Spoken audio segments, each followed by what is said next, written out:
اخلاق ہمارا ایسا ہے کہ ہم ایک دوسرے کو برداشت ہی نہیں کر سکتے. کوئی ذرا سا کام کر رہا ہو اسے ٹانگ کھینچ دیتے ہیں, کوئی ذرا سا وہ ہو فلانا.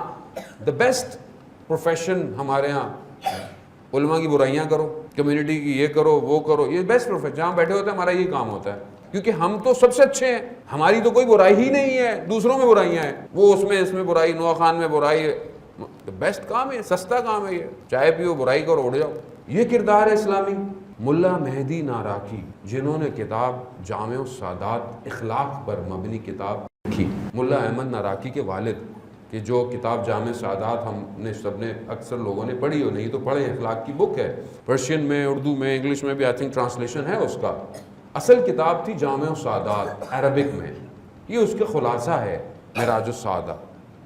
وہ جب کتاب انہوں نے لکھی تو وہ کتاب بہت فیمس ہوئی حوزے کے اندر. نجف میں بھی وہ کتاب بہت فیمس تھی. یہ جب زیارت پہ نجف گئے تو اسکالرز, علماء ان سے ملنے آئے کہ آپ نے اتنی اچھی کتاب لکھی ہے, ہم آپ سے ملنے آئے. اگر کوئی ملنے نہیں آیا تو ایک عالم ملنے نہیں آیا. وہ کون تھا؟ سید مہدی بحر العلوم. تو انہوں نے کہا کہ میں خود ان سے ملنے جاتا ہوں. تو جو شاگرد ہوتے ہیں وہ زیادہ گرم ہوتے ہیں, کہہ رہے چھوڑیے وہ نہیں ہے, آپ کہاں جا رہے ہیں؟ کہتے ہیں نہیں, وہ عالم سید بزرگوار ہیں, میں خود ان کے پاس. یہ ان کے پاس گئے, وہ درس دے رہے تھے. یہ آگے بیٹھے, درس ختم ہوا, جیسے لوگوں سے ملتے ہیں ان سے ملے اور چلے گئے. کوئی بہت زیادہ توجہ نہیں دی ان کو, ویلیو نہیں دی بہت زیادہ. کچھ دن گزرے, انہوں نے کہا کہ میں دوبارہ جاتا ہوں. تو پھر لوگوں نے کہا کیا کر رہے ہیں, پہلے ایک دفعہ تو ہو کے آئے ہیں آپ, why you are going again? کہتے ہیں کوئی مسئلہ نہیں, وہ سید ہیں, وہ بزرگوار ہیں. پھر گئے, پھر بھی انہوں نے ویسی کیا, درس دیا, درس ختم ہوا, ہاتھ ملایا, چلے گئے. کوئی زیادہ انٹریکشن نہیں کی. یہ گئے زیارتوں پہ, کاظمین, سامرا, کربلا, بلد سب کر کے آئے دوبارہ نجف. تو پھر انہوں نے کہا کہ اب میں تو واپس جا رہا ہوں, تو میں ایک دفعہ اور ان کی زیارت پہ جاتا ہوں. لوگوں نے کہا مولانا بس کر دیجئے, کتنے اپنے نفس کو گرائیں گے, کتنا اپنے آپ کو نیچے رکھیں گے, آپ ملنے جا رہے ہیں. کہا کوئی مسئلہ نہیں ہے. جیسے ہی یہ نکلے, یہ خبر جب سید کو پہنچی, سید بغیر چپل کے گلی میں دوڑتے ہوئے آئے اور ان کو ریسیو کیا اور لے کر گئے اور بٹھایا. اور پھر ان سے کہا آپ پوچھیں گے نہیں, میں نے 2 دفعہ آپ آئے, میں نے آپ کو صحیح طرح توجہ نہیں دی. کہا نہیں, آپ بزرگوار ہیں. کہا اصل میں دیکھنا چاہتا تھا کہ جو اخلاق کی کتاب آپ نے لکھی ہے وہ اخلاق آپ کے اندر بھی پایا جاتا ہے کہ نہیں جاتا. خوب یہ اخلاق ہے. ہم اتنی کتابیں, اتنی مجلسیں, اتنے لیکچر بعض اوقات سنتے ہیں اور اخلاق ہمارا وہیں کا وہیں ہے. دیکھیں دنیا محدود ہے, لمیٹڈ ہے یہ دنیا.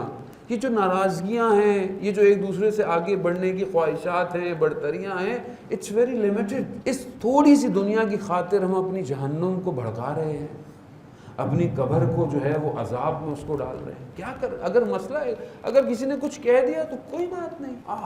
ہم رحمت للعالمین کے ماننے والے ہیں. انہوں نے جنہوں نے ان کے اوپر ظلم اور ستم کیے تھے ان کو انہوں نے معاف کر دیا. ہم سے ہمارا بھائی معاف نہیں ہوتا, ہم سے ہمارا دوست معاف نہیں ہوتا, ہم سے اپنے رشتہ دار معاف نہیں ہوتے. گھر ہمارے ایسے ہیں کہ بہو جو ہے وہ ساس کی دشمن ہے, ساس جو ہے وہ بہو کی دشمن ہے, بہن بھائی کے دشمن ہے. یعنی کیا ہے یہ جو سوسائٹی میں ہم لے رہے ہیں, یہ اسلامی سوسائٹی ہے. اور یہ کیوں ہے؟ کیونکہ اس سوسائٹی پر قرآن کی حکومت نہیں, میڈیا کی حکومت ہے. اور وہ ڈرامے دیکھنے کی وجہ سے وہ آپ سمجھتے ہیں کچھ نہیں ہوتا, اصل میں گریجولی میڈیا آپ کے لاشعور کو ہٹ کرتا ہے. جو کریکٹر میڈیا دکھا رہا ہے وہ حلال اور حرام ختم ہو چکا ہے. ہم سمجھتے ہیں کہ یہ نہیں, دشمن کا پہلا کام ہی یہی ہے کہ ذہنوں کو نجس کرو.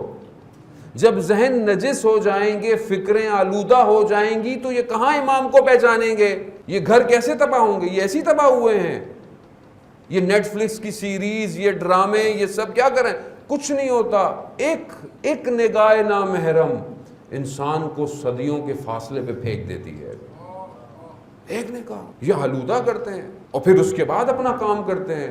کیوں ہمارے دل اتنے سخت ہیں آج؟ اس کی وجہ سب یہی ہے. تذکرۃ الاولیاء میں اطہر نشاپوری ایک لوہار کا واقعہ بیان کرتے ہیں, جو لوہے کا, آئرن کا کام کرتا تھا, لوہار تھا. مشہور تھا کہ کہ آگ میں ہاتھ ایسے ہی ڈال لیتا ہے. وہ عبادت کا نتیجہ تھا کیا تھا؟ ایک کنیز پر نگاہ پڑی اور اس کی محبت میں شکار ہو گیا. بہت کوشش کی مگر اس کو حاصل نہیں کر پایا. تو کسی نے کہا کہ فلانی جگہ کوئی جادوگر ہے, وہ جادو کرتا ہے, وہ تمہارا یہ کام کر دے گا. جیسے ہم لوگ باباؤں کے پاس, عامل باباؤں کے پاس جا رہے ہوتے ہیں نا, یہ کام ہو جائے, وہ کام ہو جائے, یہ بندش ٹوٹ جائے. ساری بندشیں پاکستان اور ہندوستانی بانڈ سوسائٹیز پر ہیں پوری دنیا میں, اور کہیں بندشیں نہیں ہیں. سارے عمل بھی ہمارے ہیں, جادو کالے بھی ہمارے اوپر ہوتے ہیں, سب کچھ ہمارے پر. ایسا نہیں ہے کہ جادو تعویذ نہیں ہے, قرآن کہہ رہا, حدیث کہہ رہی ہے, لیکن اتنا نہیں ہے جتنا ہم لوگوں نے اس کو بنایا ہوا ہے. وہ جادوگر کے پاس گیا اور اس کو بولا کہ بھائی یہ, اس نے کوشش کی, جو بھی اس کا طریقہ تھا, اس نے بولا میرا کام نہیں ہو رہا تمہارے اوپر. کہا کیوں؟ کہا تم کوئی اچھا کام کرتے ہو, نماز پڑھتے ہو؟ کہتا ہاں میں نماز پڑھتا ہوں, میں یہ کرتا ہوں. کہتا ہے 40 دن نماز نہیں پڑھو, کوئی اچھا کام نہیں کرو, پھر میرے پاس آؤ, کیونکہ میرا جادو کام نہیں کر رہا. دیکھا آپ نے, یعنی پہلے نجاست دور ہو یہ عبادت سے, پھر اس کے اوپر دشمن کام کرتا ہے. جب ہم رات کو بیٹھتے رہتے ہیں میڈیا کے آگے, صبح فجر کی نماز قضا کیوں ہو جاتی ہے؟ کیونکہ قلب جو ہے وہ سیاہ ہو جاتا ہے کسی چیز کی وجہ سے. بوجھ ہے, وزن ہے میرے اوپر, میرے اعمال کا. میں بیٹھتا ہوں, مجھے پتہ ہی نہیں ہے میں نے کتنی غیبتیں کی, کتنے دل دکھائے, اور وہ بھاری پن سے مجھے کون فجر میں اٹھائے گا؟ کون میرے بدن کو کوئی نہیں اٹھے گا, روح بھاری ہوئی ہے اس وقت. خیر وہ گیا, 40 ڈیز اس نے کوئی نماز نہیں پڑھی, کچھ نہیں کیا. واپس آیا, اس نے پھر اپنا کوئی کیا عمل, دیکھا پھر کام نہیں کر رہا. کہا کہ تم نے کوئی کام نہیں؟ کہا میں نے نہ نماز پڑھی کوئی. کہا کوئی تو نیکی کی ہوگی, کچھ تو کیا ہوگا, میرا عمل کام نہیں کر رہا تمہارے پر. کہا جب میں تمہارے پاس آ رہا تھا تو رستے میں ایک پتھر پڑا ہوا تھا, میں نے پاؤں سے اس پتھر کو سائڈ پہ کر دیا کہ کوئی گر نہ جائے. وہ جادوگر کھڑا ہو گیا اپنی جگہ سے. کہا یہاں سے اٹھ کے چلے جاؤ. کہا کیوں؟ کہا 40 دن تم نے نماز نہیں پڑھی, عبادت نہیں کی, پھر بھی تمہارا خدا تمہارے قدموں سے تمہیں بچا رہا ہے, قدموں سے بچا رہا. وہ رحمان رحیم. یہ ہم لوگ کیوں بعض اوقات ایک نیکی خدا کے قریب کر دیتی ہے. کسی بھی حدیث ہے, کسی نیکی کو چھوٹا مت سمجھو, یہی خدا کو پسند آ جائے.